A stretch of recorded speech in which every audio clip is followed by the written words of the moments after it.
Welcome to Thrive. Today's episode is a special Father's Day edition where we'll be chatting with Jay Hall, a Christian author, educator, podcaster, and all-around family guy. He's a dad and a grandpa. If you're a young dad or soon-to-be dad, this episode is packed with inspiration, advice, and practical tips just for you. I'm Natty. I'm Vita. And we are here to thrive. Welcome to Thrive.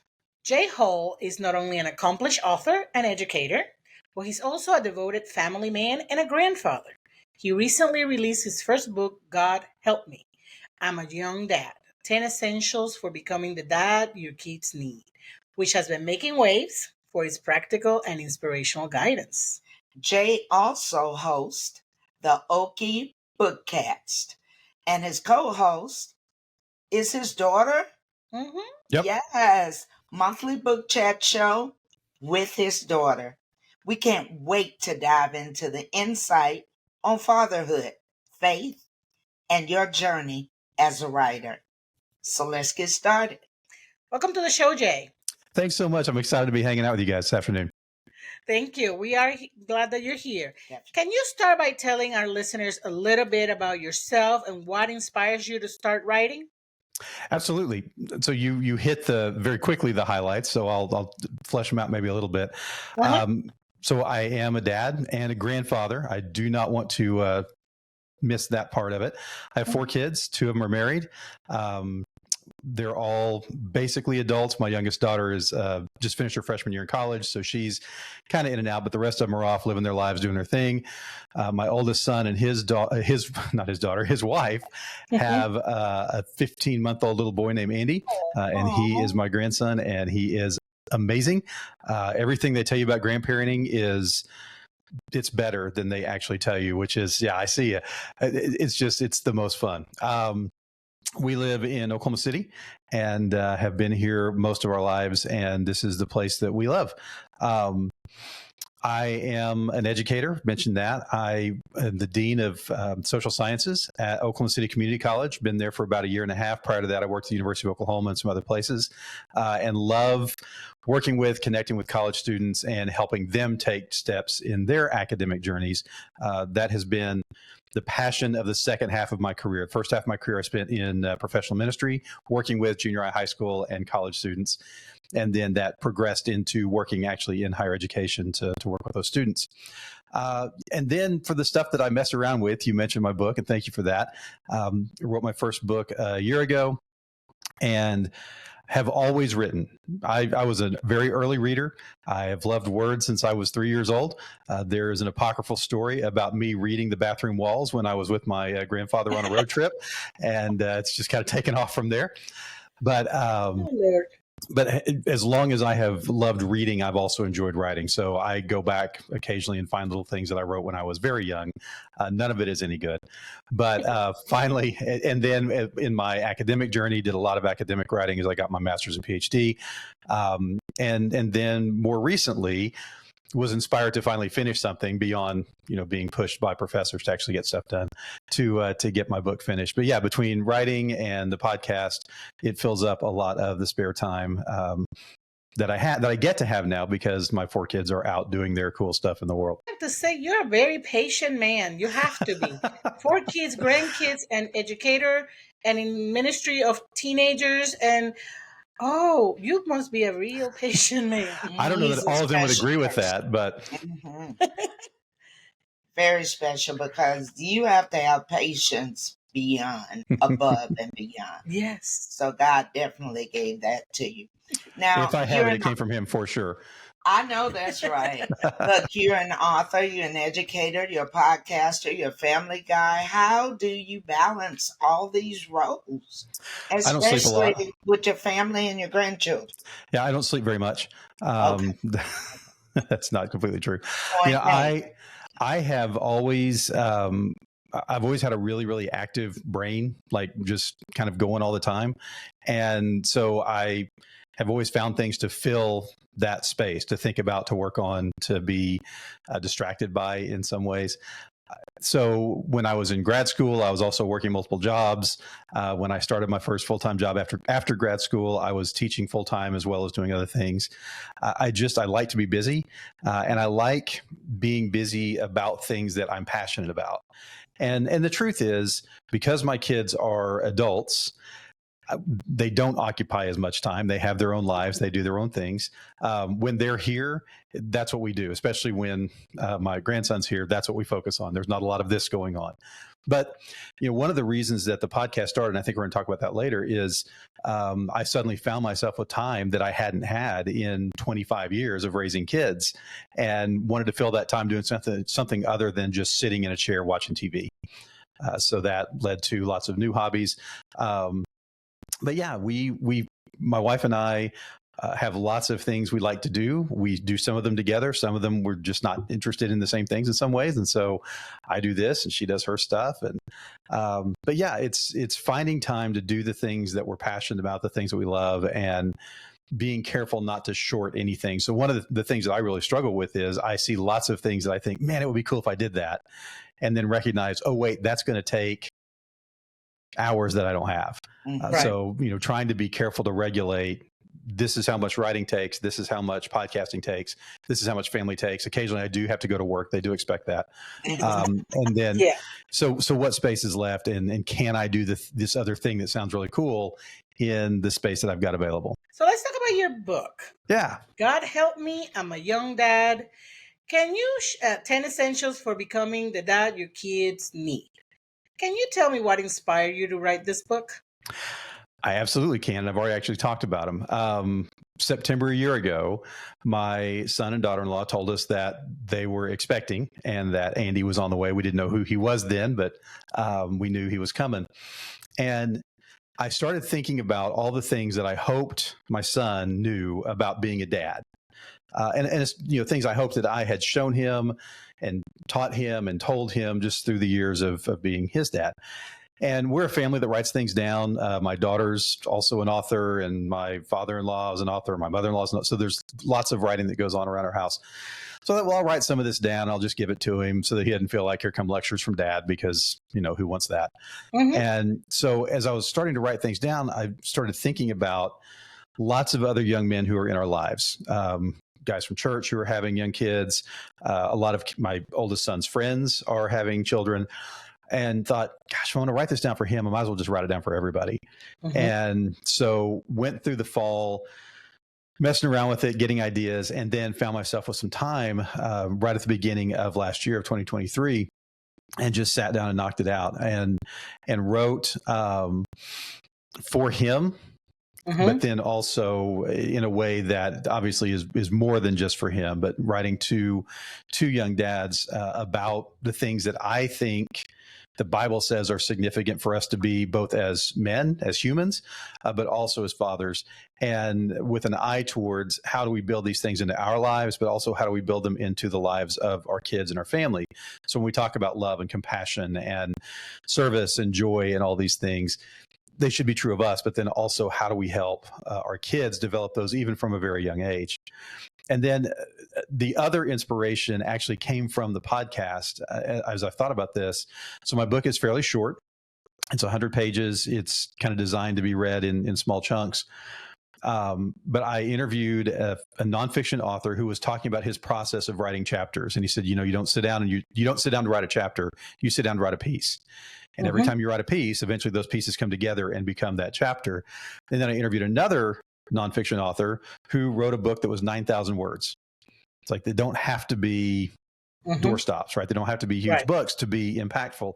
And so it kind of freed me up to write the kind of book I wanted to write for dads. That's not very long because we don't have a ton of time to read, but that is very accessible and very practical. So the big inspiration obviously was Caleb and my grandson, Andy. But then the kind of impetus for finally finishing something came from these guys who showed me what that could look like. Awesome. Now, you mentioned that the book is part inspiration, part education, and part application, right? Right. Can you talk about how you blend these elements to make the book both informative and practical to the young dads? Absolutely. It was really important to me to not write a book that you read once and go, oh, okay, and put it on the shelf and never really think about it again.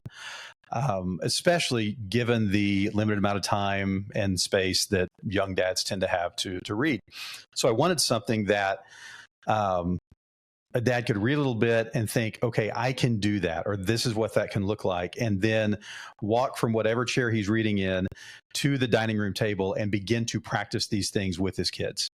That was really significant to me. But at the same time, also wanted to have to inform that so that it's not just a go do book, but it is a here's why.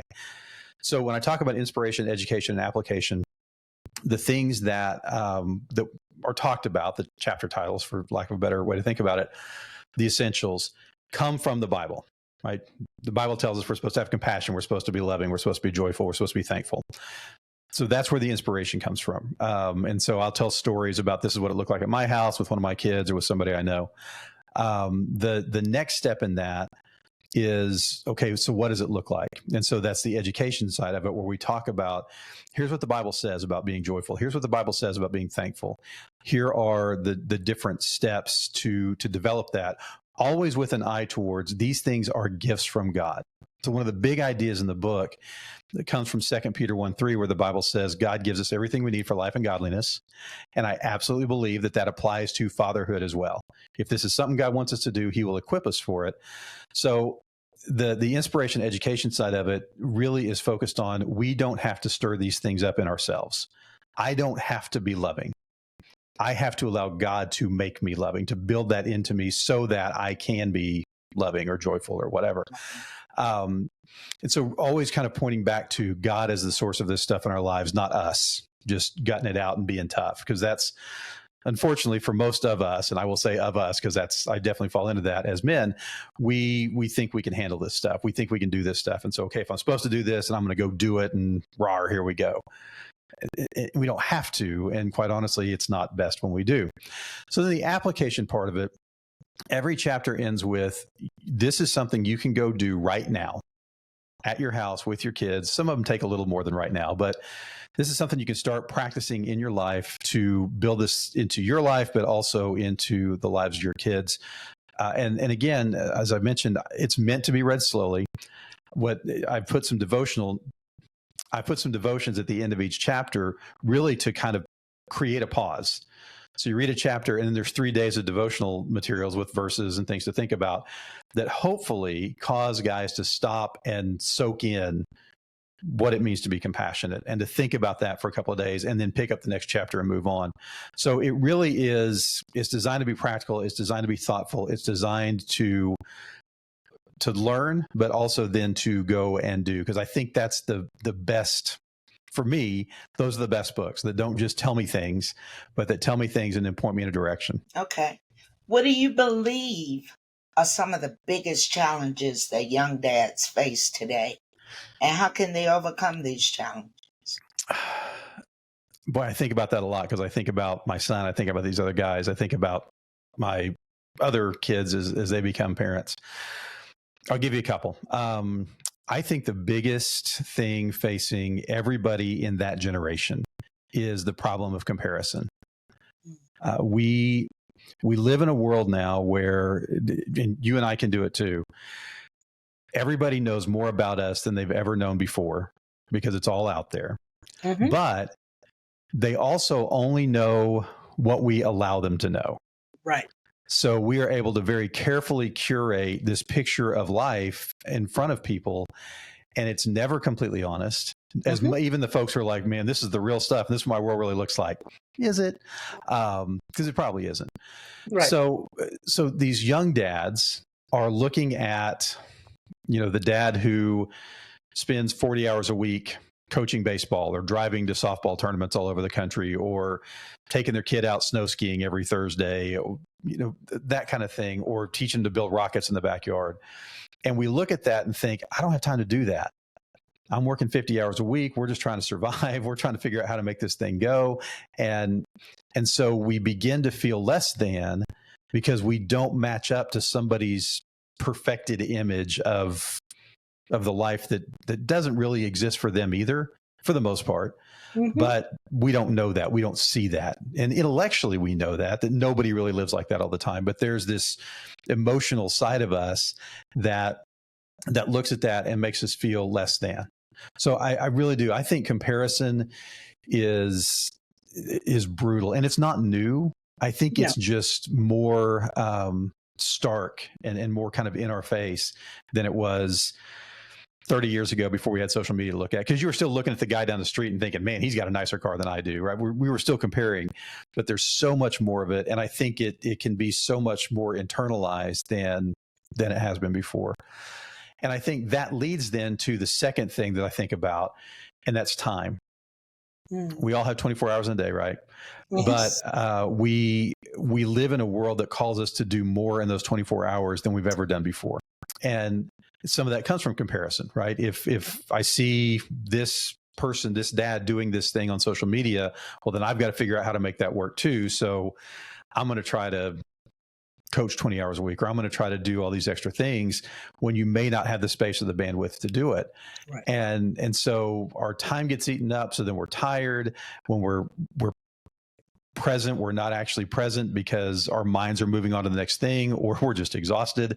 And I think all of that drags on us. You know, I'm a part of fatherhood groups on Facebook and other places, and I see these young dads all the time talking about just they're at the end of the rope. They don't know how to take the next step, or they don't know what the next step looks like, or they're tired, or they don't feel appreciated at work, or they're trying to figure out what's the side hustle that I can do to make another $1,000 a month to be able to buy this thing that I think my kids need. And it's just crushing. Right? It wears us out. So the second part of your question then is, what's the answer? I wish I had an easy, simple one. But honestly, I think the answer is both hard and simple at the same time, if that's possible.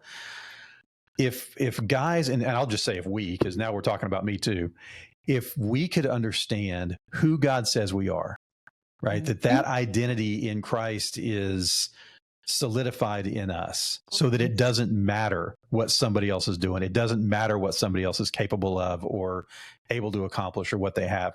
Who cares?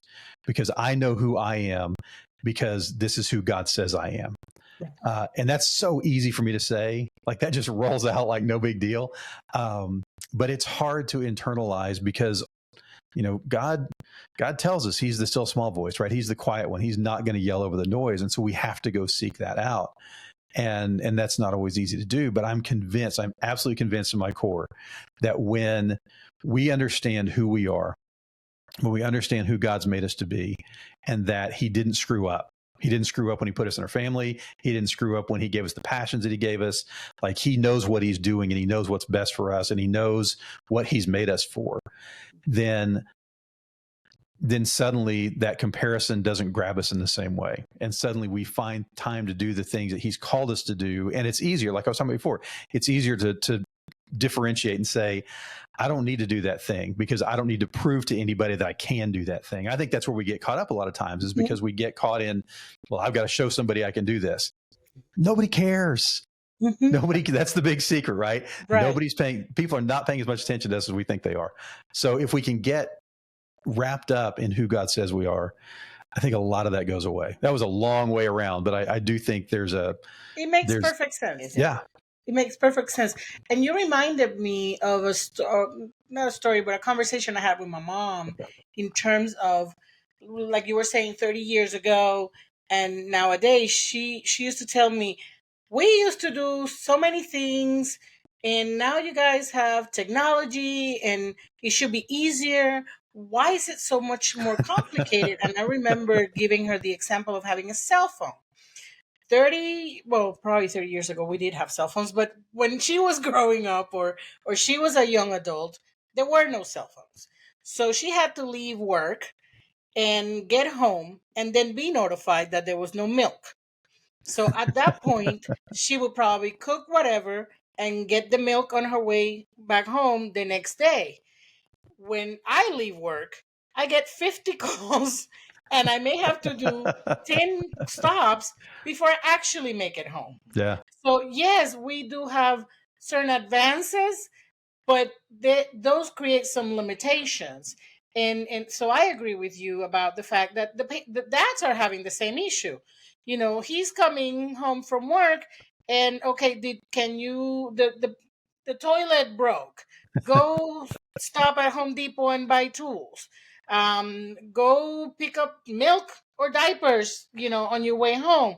And now the man who would have come home and try to solve it maybe after dinner, after chilling out a little bit, has made 10 stops on his way home Yeah. after 8, 9, 10 hours of work. So it's not the same as a dad that was, in the 1950s, that they may not have even had to go get diapers because they were cloth diapers, so all we had to do was clean them at home. You didn't have to Right. actually go out and get them. So yeah, technology has advanced and has its advantages, but it has created a different certain stress and lifestyle that doesn't accomplish the benefits that we may think they do. Well, So and I totally agree with you on that. it's also the challenge of you leave work, but you don't. Right. Because they can still get you, right? I mean, we have these devices, and depending on your employer, and I've always been pretty fortunate to work for people who understood boundaries, but, emails and text messages, and, I have friends and colleagues who, like, if their boss reaches out to them at 9:00 at night, the expectation is you are responding at 9:00 at night. So we don't have that separation. Right. So it takes time, but it also, you mentioned, just chilling out for a little bit. That goes away if every time the phone rings or dings, you think, okay, what's this going to be? What crisis do I have to deal with now? So you're a grandpa. I am. How has that changed your perspective on fatherhood? It's a really interesting question. And I hadn't thought about it very much until, thankfully, you sent it in advance, so I had for a minute. I think one of the things, it is a wild thing to watch your son become a dad. And there is a measure of pride that goes with it. And there's also a measure of amusement that goes with it, because you realize what a knucklehead they are. But what it drove home to me was what a knucklehead I was 27 years ago when he came along.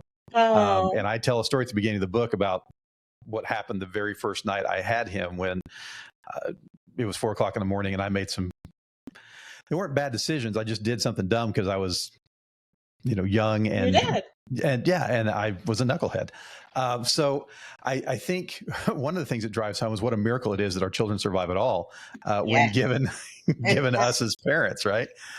I think it also makes me realize how important it is to be intentional. And, when you're in the middle of it as a young dad or young mom, you don't have time to think about intentionality because you're just trying to survive and keep the kids alive, right? It's, you're feeding them, and then it transitions to you're getting them to school. And in the midst of that, you're still working and trying to, keep the house from falling down around you and all these things. And it's hard to stop and think, okay, now in this moment, I'm going to intentionally do this thing. So when I think about my son as a dad, one of the things I pray for him is just that he's as intentional as he can be given the schedule and the life that he has, and he and his wife have. So I think what it drives home to me is how important it is for us to be who we are called to be as parents and as people before we get into that, because we don't have time to think about it, right? So when I think about the way that my wife and I raised our kids, we didn't spend a ton of time saying we are Christian people and so this is what we do. What we had time and energy to do was live our lives, and maybe along the way say, well, the reason that we do this or the reason we think this way. But what we did do was make sure we were reading the Bible with them, and make sure we were praying with them, and make sure they saw us do that. And so, we were intentional about our faith. We were intentional about helping them understand what their faith could look like. But mostly we were just living. And because we were committed to our faith, I hope, we demonstrated to them what that looked like. And I think, there's so much pressure, and this gets back to comparison, to give our kids every advantage in the world and do all these things so that they get a leg up, and, put them on the travel baseball team when they're 6 because, they're going to make the major someday. It's just not how that works most of the time. but there's so much pressure to do that kind of stuff. And so being very intentional about, okay, that's fine, right? If that's your path, then go for it. But we were always more concerned about who they were going to be as humans than who they were going to be professionally or vocationally or whatever. We knew that would come, right? Mm-hmm. But we were very intentional as we could be about, we want them to be people that love Jesus, and we want them to be people that care about other people, and the rest of it will come. And so that's where we focused. And again, it wasn't intentional because we didn't have time to think about being intentional about it. But as I think about now, what I hope my son is doing for my grandson, and he is, by the way, I don't want to say, well, I hope this is going right, is that he's being intentional about that. He's being thoughtful about how to build faith and trust in Jesus with my grandson, who's still just only a year old. Mm-hmm. It's never too late never too early to start. No. Yeah. Just to see it, because it is shocking to me what kids pick up on and what they imitate very early, right? Oh yeah. I'll tell grandson stories now since you brought it up.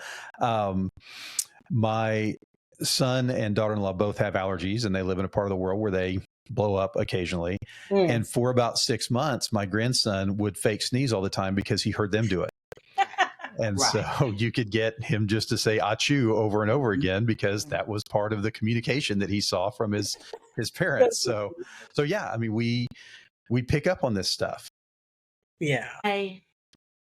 When I was a little girl, I needed a girl dad. That's what I needed. But unfortunately, my dad was not a girl dad. But my grandfather picked up and ran with it. That's awesome. He gave me the hugs that I needed daily, the kisses, I used to kiss him. And for the longest, I didn't know how it happened. I would kiss him. He said, do your daily duty. And that's kiss him on the jaw. And when I do my daily duty, change would fall out of his pocket. As if by magic. It was magic. And then my mind said, well, the more I kiss him, the more change will fall out of his pocket. That's brilliant. I don't know where it came from, but without fail, every time I walked up on the porch at my grandparents' house, because he loved sitting on the porch in his rocker. I come up on the porch, I hug him, I kiss him, and I hear change. I mean, I'm grown. I got my own children, and change was still falling out of his pocket. That's amazing. So you have daughters, right? I have 2 boys and 2 girls, yeah. 2 boys and 2 girls. For the girls that need a girl dad, did you consider yourself a girl dad? Oh, absolutely. Not a good one, but you give it what you got, right? So I grew up with 2 brothers. No one in my life was more excited than my mom when I had a daughter, because she was an only child and then had raised 3 boys, and she was so ready to deal with a girl. I had to adapt, right? Because again, with brothers and then a son, it is different. It is.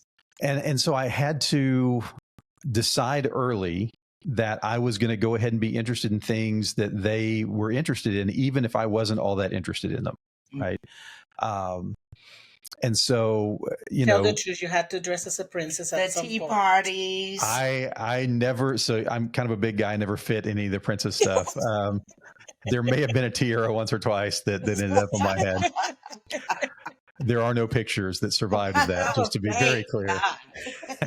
yeah, for everybody involved, really. But yeah, there were tea parties. My daughters were both athletes. My younger daughter was a gymnast. My older daughter was a swimmer. I knew nothing about those sports. And so, got into them and got excited about them, and, just tried to find ways to connect with them. And try to find things that we would have in common, that we would both really, not that I didn't enjoy watching them compete, because that was a ton of fun, but I didn't know much about it. But, fortunately, my younger daughter got into the same kind of movies that I was into. And so we would, go to every Marvel premiere together, because that was a big deal for her. And my older daughter, who I do the podcast with, is a reader like I am and a writer like I am. And so we have connected around that forever.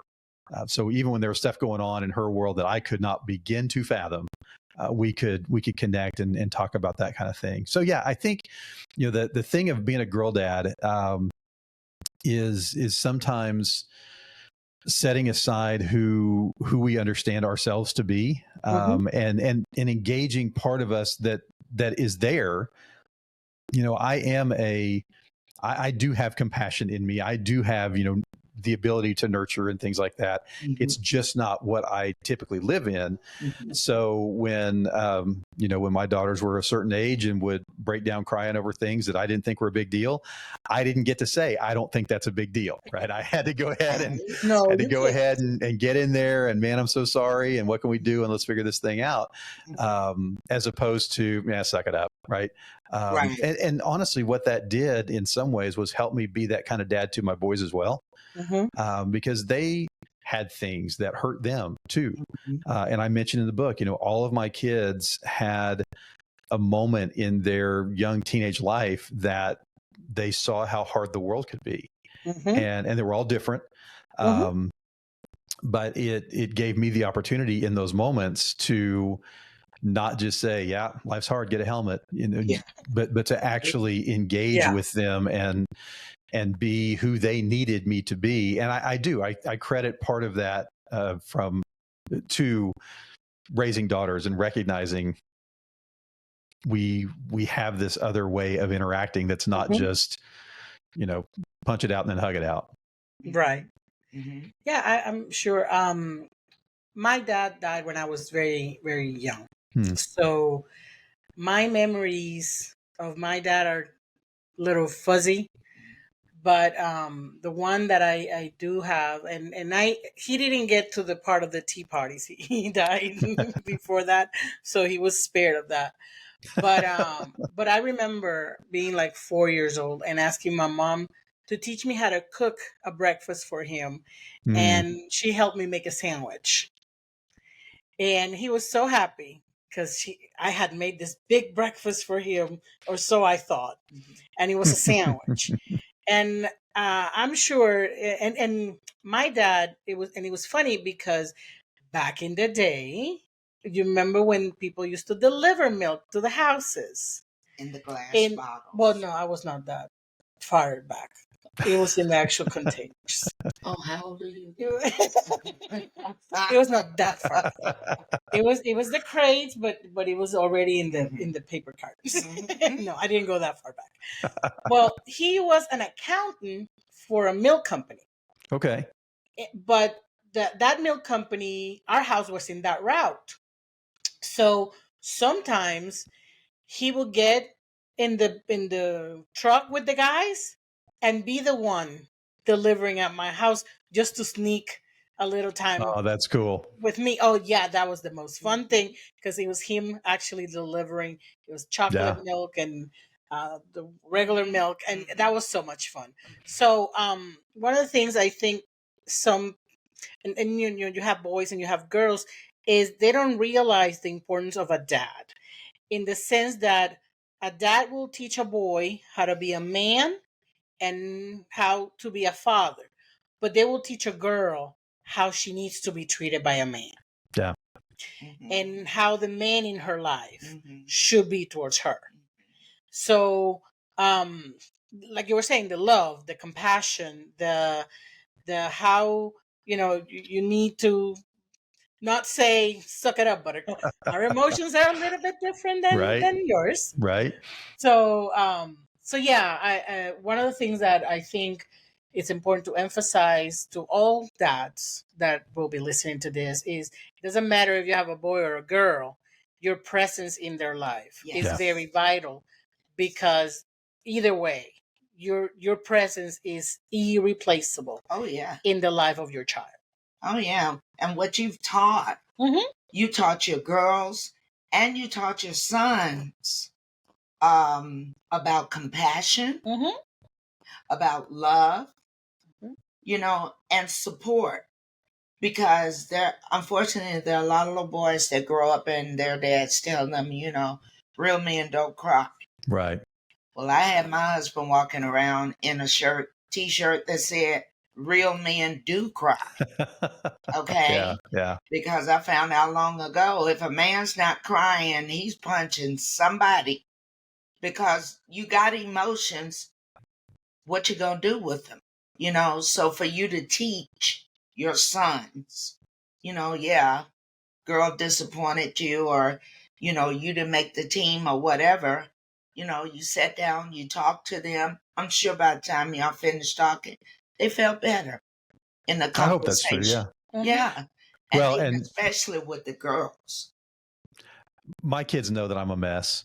I'm the sentimental one in our house. In fact, okay. so we're moving. As you can see behind me, there's nothing back there.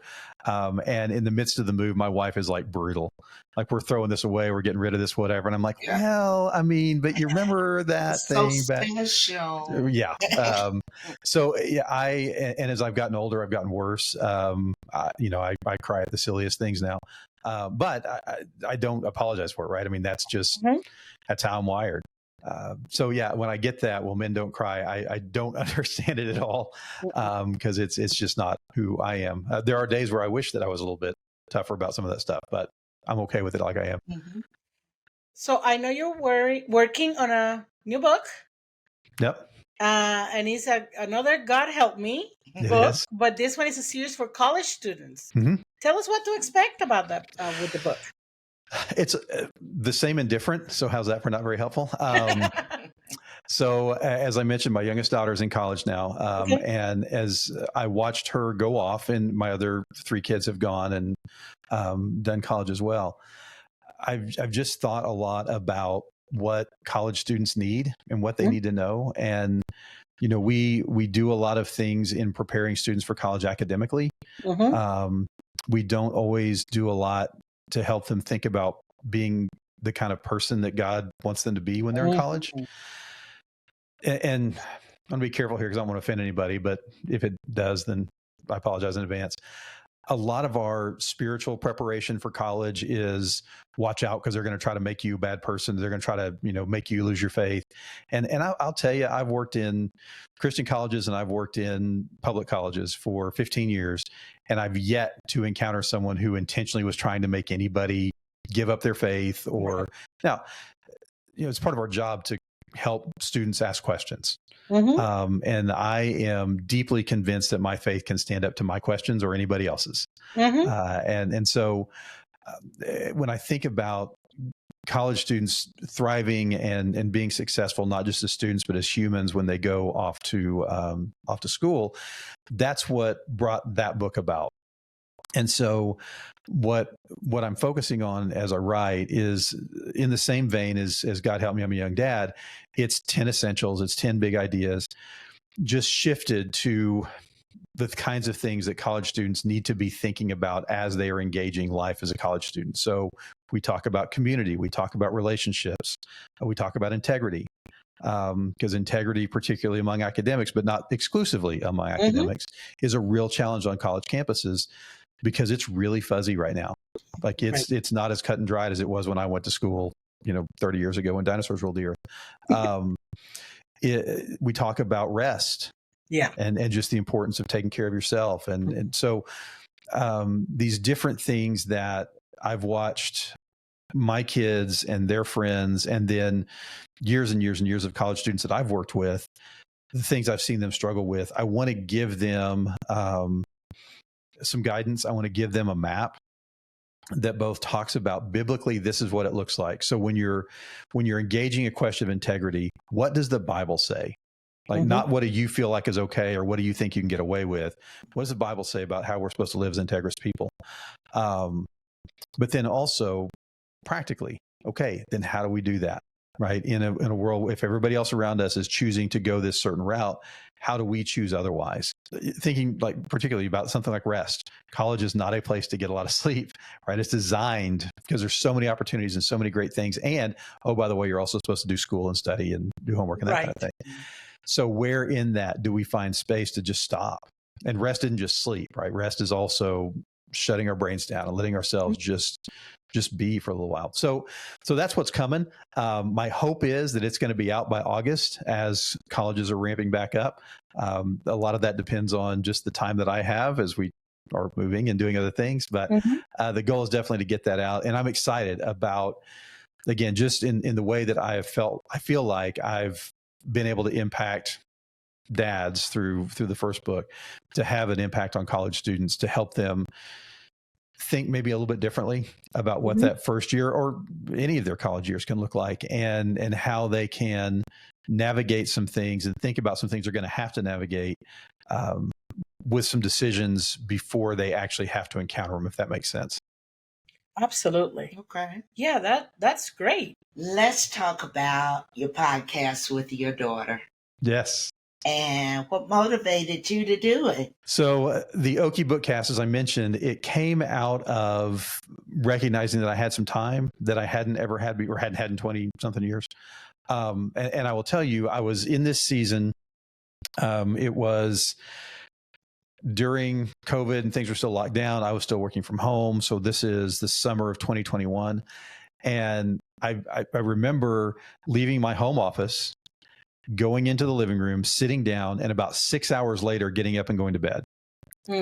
And as I was going to bed, I thought, I don't want this to be how I spend this next chapter of my life, that I just work and then I go sit, and then because I didn't think I could survive that way very long and didn't really want to.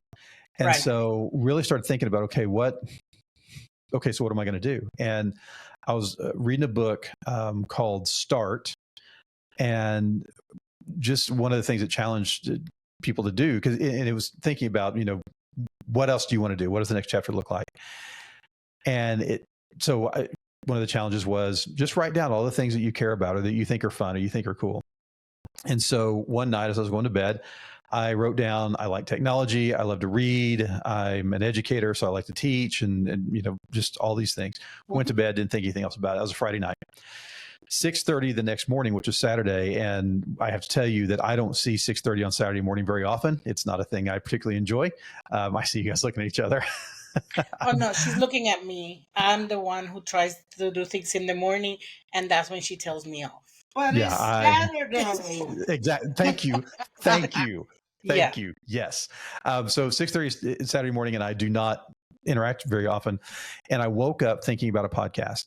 And I had never considered doing anything like that. And I tried to go back to sleep because it was 6:30 on Saturday morning, and I couldn't. And so I got up, I came in here, and I wrote down just what I was thinking about, and then went back to bed. But I got it written down, and literally spent the next 6 weeks trying to talk myself out of it, because it felt like I didn't know what I was doing. We were joking about that earlier, that we're all kind of making this up as we go along. I have no idea about that feeling of not knowing what you're doing. Oh, yeah.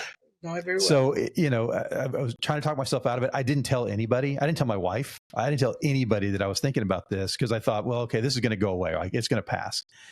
And the more I thought about it, and the more I tried to talk myself out of it, the more excited I got about it. And so about 6 weeks later, my wife and I sat down. I said, hey, I think I'm going to do this. And she's like, that makes perfect sense. Why would you not? And I said, well, I've had 6 weeks of reasons why not to, but it didn't get me anywhere. So that's where it came from. It came from a season where I was, trying to figure out what things look like next. And then one of my great passions, and I mentioned it earlier, I love to read. I have loved to read since I was very, very young. And I live in Oklahoma.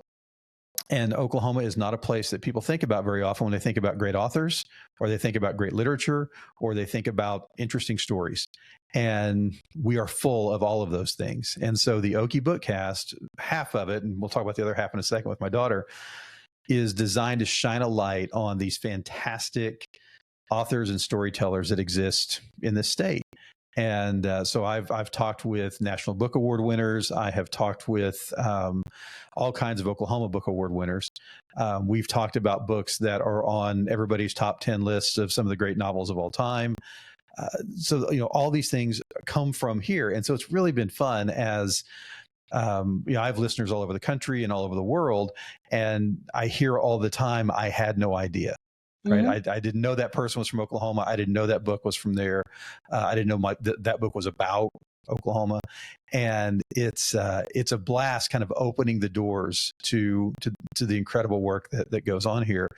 So I actually am just coming off of hiatus. I took a couple months off to work on some other projects. and missed it terribly. And so I'm really excited to kind of we just came back a couple of weeks ago. But man, as soon as I sat down and started interviewing the next author, who's a guy that's written a book about ghost towns in Oklahoma, that's really fascinating. It's called Here Today. His name's Jeff Schmidt. There's a quick plug for you there. I love having these conversations, and it has been so fun to connect to the community of authors and booksellers and librarians and storytellers across the state, and to just get to expose the world to the really cool stuff that happens around here. So tell me, how did you get your daughter involved in your podcast, and how did that strengthen your relationship with her?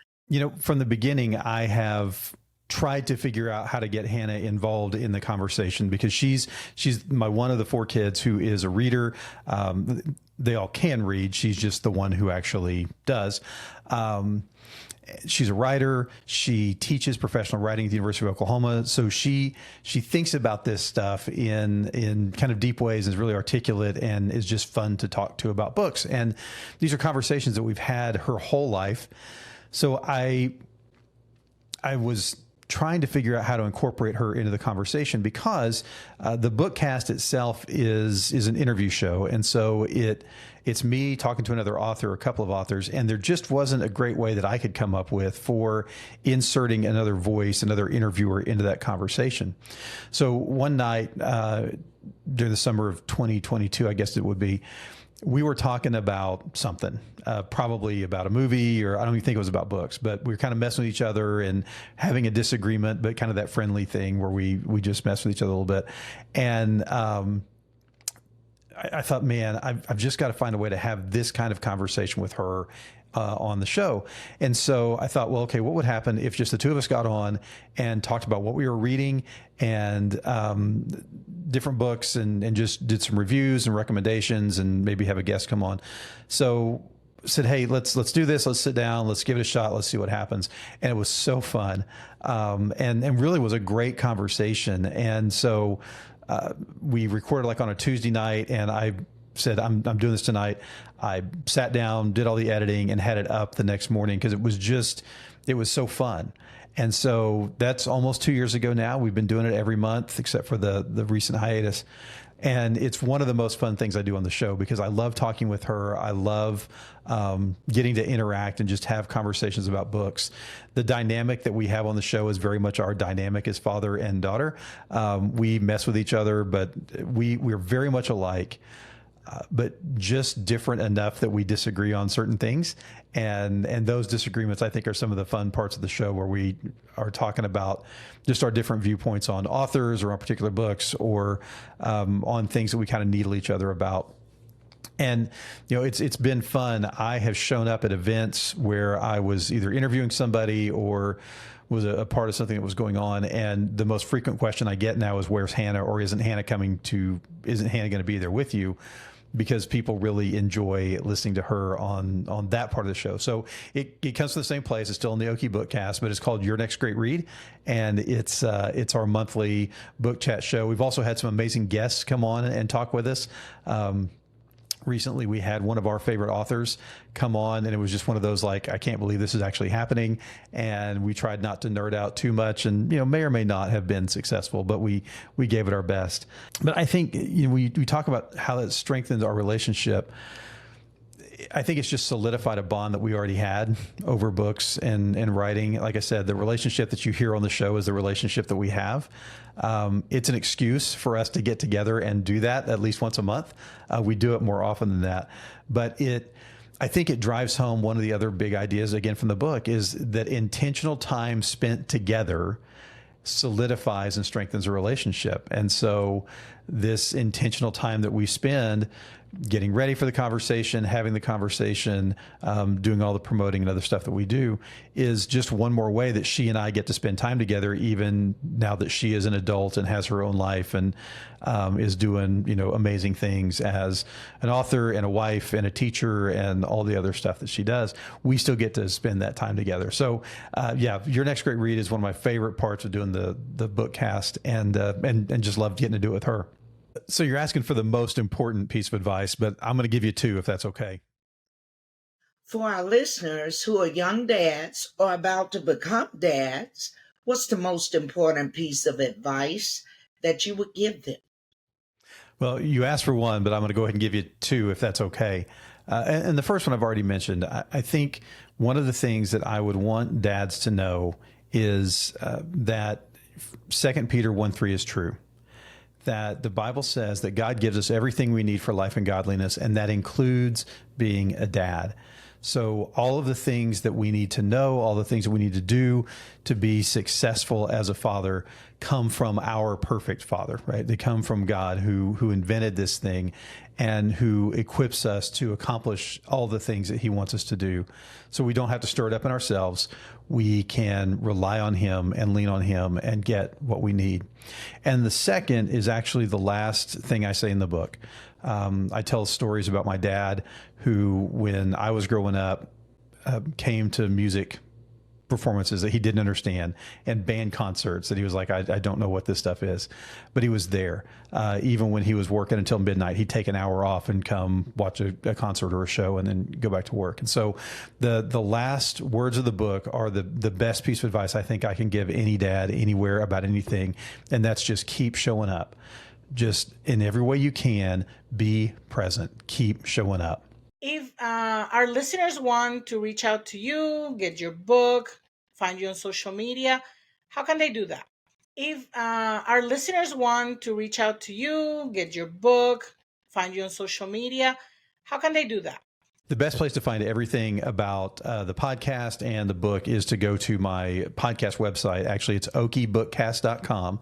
That's O-K-I-E bookcast.com.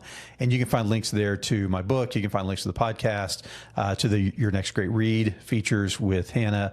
We have a poetry anthology, lots of other things there that you can check out. My book, God Help Me, I'm a Young Dad, is available on Amazon, so you can just go straight there. I will encourage you, don't search J Hall, because just the letter J gets complicated to find. But if you search God Help Me, I'm a Young Dad, that's the one that pops up. You can also go to my author website it's jhallwriter, WRITER.com. And I have an option there if you're part of a men's group or a Bible study and you're wanting to get more than a few copies. I have an opportunity to bulk order copies of the book at a reduced rate, so you don't have to pay Amazon prices for lots of copies. So you can reach out there.